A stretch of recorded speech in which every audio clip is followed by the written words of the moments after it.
Hii nitaenda kuelekeza namna rahisi ya kuweza kufanya partition ya kompyuta yako katika hard disk. Tuanze moja kwa moja niende nikakuelekeze namna ya kuweza kufanya partition. Okay. Sasa hapa unaona mimi nimeingia katika this PC na hapa nimeangalia, nimeona kuna partition zilizokuwa kama unavyoona hapo kuna partition mbili. Na mimi ninachohitaji ni add partition. Je, nafanyaje sasa? Kama ukiona hivi unaweza kana kompyuta yako umenunua na partition moja tu ina C, basi haina labda herufi nyingine ama haina partition nyingine. Namna gani ya kuadi? Basi utakuja kama hivi ninavyoenda sasa hivi. Kama unahitaji kuadi nyingine, mimi hapa nimenazo mbili, nahitaji niongeze nyingine labda moja. Nitakuja moja kwa moja katika partition ya hivi, nitaandika nini hapo, utaandika hivi computer management.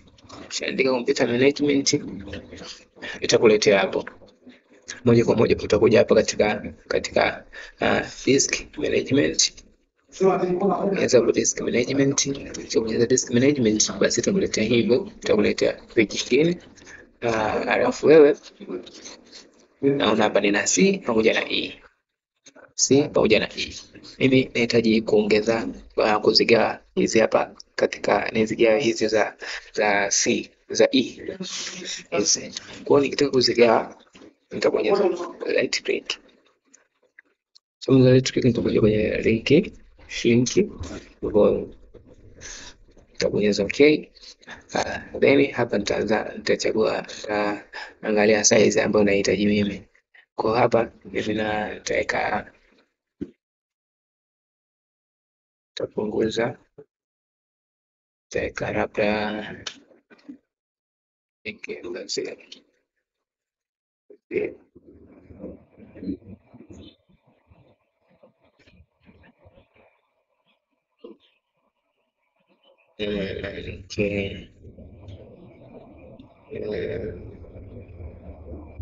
ili na vile ikishika hivyo nitabonyeza hapa kama unavyoona.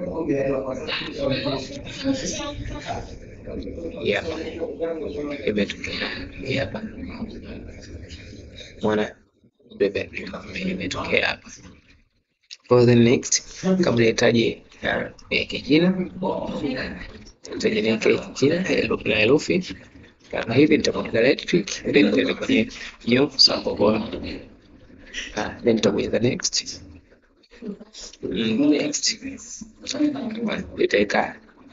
Nitachagua herufi nitachagulia hapa. Kwa kama nitajitoa nifanye ID,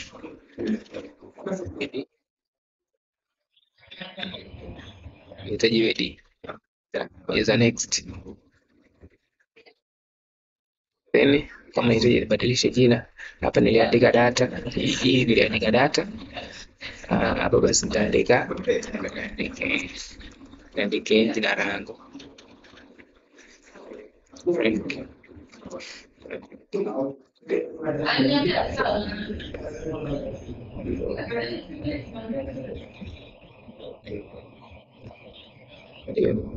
Kishaandika channel yangu hapo, then nita finish. Nikisha finish utaona hapo ni hapa. Turudi kule kwenye SPC, tutaona addition yetu hapo. Tutaingia hapa, tutaona maana hii hapa imejiadi. Kwa hapo tu jinsi ya kufanya partition rahisi sana. Tumeongeza hapa, tumezigawa tu kwa kutoka GB ngapi, GB 1 hapa zilizobaki hizi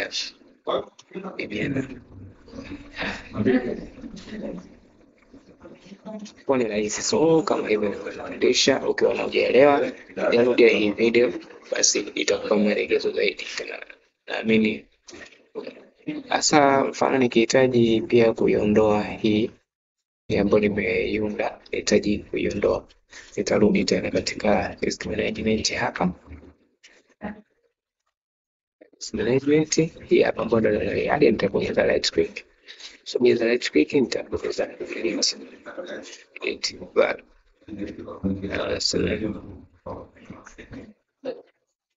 Ya delete hapo, basi itakopo zinarudi katika nini,